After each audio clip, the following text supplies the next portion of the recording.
And I'll make a quick remark in regards to what Lord Taylor has said before.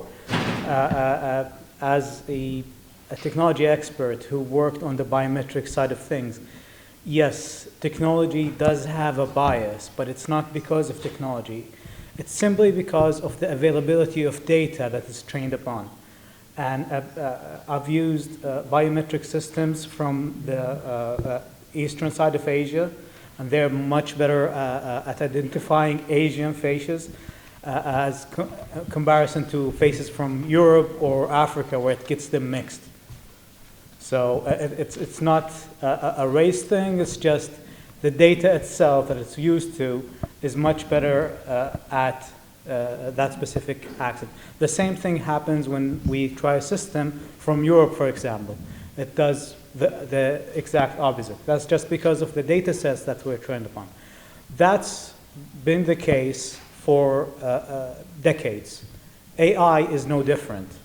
If you train AI with data sets specifically from a certain region or a certain culture, it's going to be more aware of that culture, but it's going to be less aware about other cultures. Now, when we're talking about cultural diplomacy and what it means, it's not, the term might be new in terms of the human history, but the actions themselves are very ancient. All civilizations throughout their history have played a part in cultural diplomacy in one way or another. The Islamic culture came to be, started from a place of a culture that existed there, which is the Arabic culture, but it spanned forward and it brought along with that Arabic nomadic culture other cultures who are imperial cultures, for example. And then the homogeny of all of those cultures led to something quite unique. The Islamic culture was a hub because of its geographical location at the center of the old world. And it was also a cultural center, a cultural hub, a router of sorts for cultures from the East and the West, science, philosophy, innovation.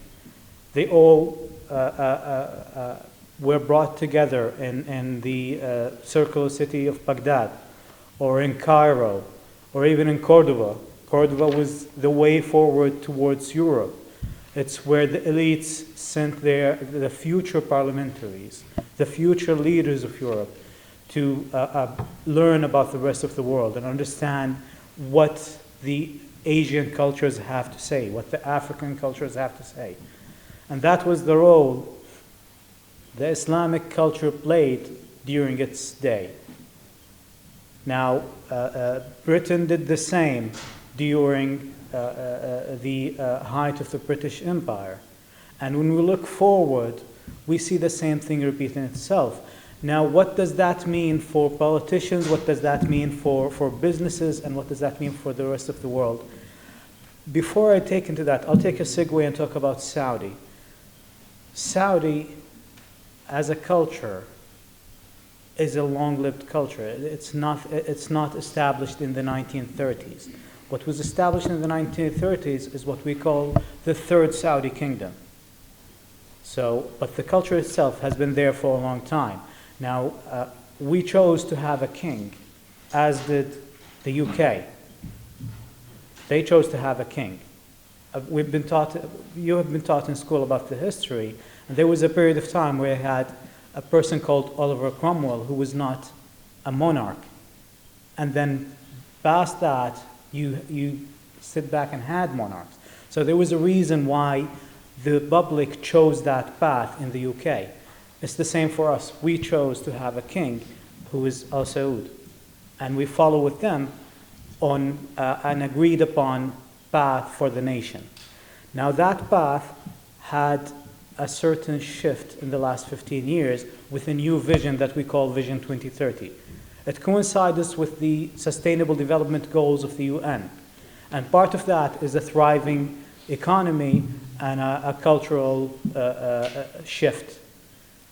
Part of that shift is in women empowerment. We had a goal for 2030 of 30% of the workforce being female.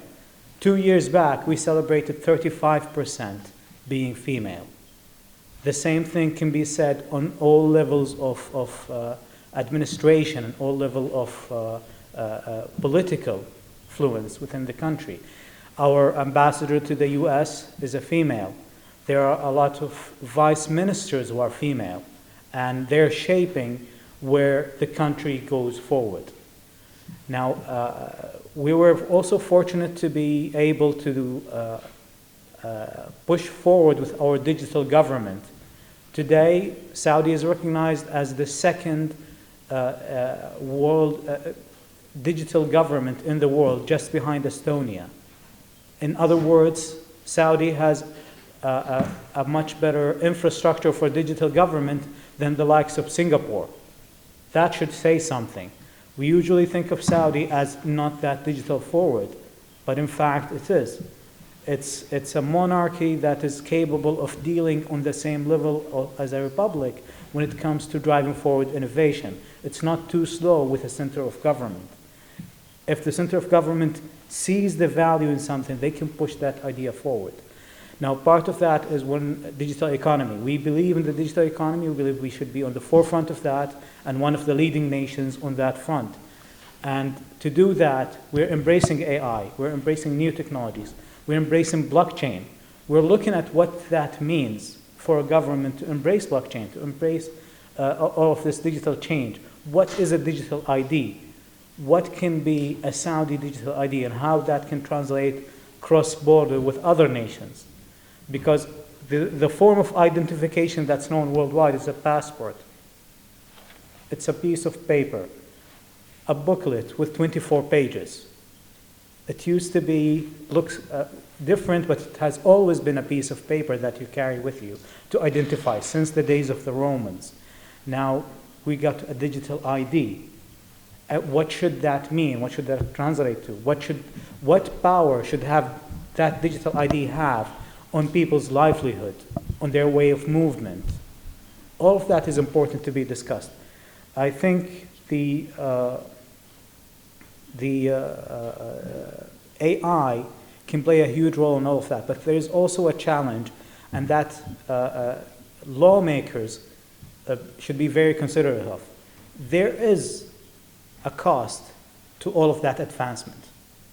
With AI, you get data centers. With data centers, you get pressure on not just electricity, but water as well. So usable water, that's clean drinking water, is the same type of water that is used in data centers. And they need a lot of that.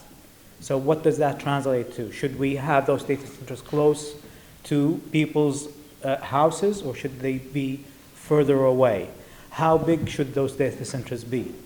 I mean, it's good to hear numbers that are 100 megawatt, 1 gigawatt. But is it really the right thing? The scale of things is also important. You have a large population in the UK. How much AI do they need, and how much does the economy need on that front? I think I don't want to take too much of your time. I know we're pressed on time. Thank you so much for giving me this chance to speak. And I really like what I heard so far from everyone, from the members in here. I was especially intrigued by Lord Taylor's comment, and I had to comment on that front. Yes, on the AI front, we do need all the help we can get into preparing better data sets to recognize everyone. So female participation on the AI front is important. I'm glad to say that I am a member of Global Women in AI, which is an initiative by CFTE, and we're pushing forward that conversation in Saudi, and I hope we can do the same here in the UK as well.